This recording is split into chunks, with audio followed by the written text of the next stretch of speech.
মুকুন্দপুর। জানেন কি এই নামের পিছনে লুকিয়ে আছে এক বিপ্লবী কণ্ঠস্বর। 1908 সালের এক অন্ধকারময় রাত, বরিশালের কাশীপুর কালী মন্দিরের পাশে রিহার্সালে ব্যস্ত এক যাত্রা দল। হঠাৎই খবর আসে ব্রিটিশ পুলিশ গ্রেপ্তারি পরোয়ানা জারি করেছে এই যাত্রা দলের অন্যতম গায়ক যজ্ঞেশ্বর দের নামে। কিন্তু কি তার অপরাধ? 1878 সালের 22শে ফেব্রুয়ারি ঢাকার বিক্রমপুরের বানারী গ্রামে জন্ম হয় এক শিশুর, নাম যজ্ঞেশ্বর দে। বাবা গুরুদয়াল দে ছিলেন ভক্তিময় বৈষ্ণব। বরিশালের ম্যাজিস্ট্রেট তার গানে মুগ্ধ হয়ে তাকে আদালতের কাজে নিযুক্ত করেন। 1893 সালে ভর্তি হন ব্রজমোহন স্কুলে। অষ্টম শ্রেণীর পর স্কুল ছাড়েন। ছোটবেলা থেকেই সুর যেন যজ্ঞেশ্বরের রক্তে। স্কুলের পড়াশোনার চেয়ে গান, কীর্তন আর খেলাধুলার দিকে তার বেশি ঝোঁক।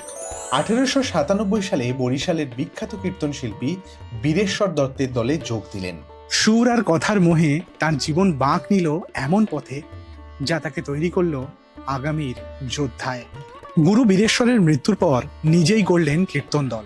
1900 সালে বৈষ্ণব সন্ন্যাসী রামানন্দ ঠাকুরের কাছে দীক্ষা নিয়ে তিনি হলেন মুকুন্দ দাস।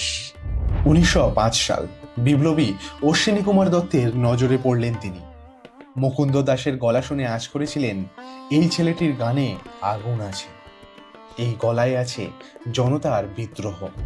তার আগ্রহে মুকুন্দ দাস মাতৃপূজা নামে প্রথম নাটক রচনা করেন।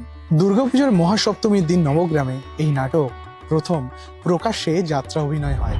1905 সালের বঙ্গভঙ্গ আন্দোলনের সময় মুকুন্দ দাস একের পর এক গান, কবিতা ও নাটক রচনা করে বাঙালির জাতীয় জীবনে নতুন উদ্দীপনার সঞ্চার করেছিলেন।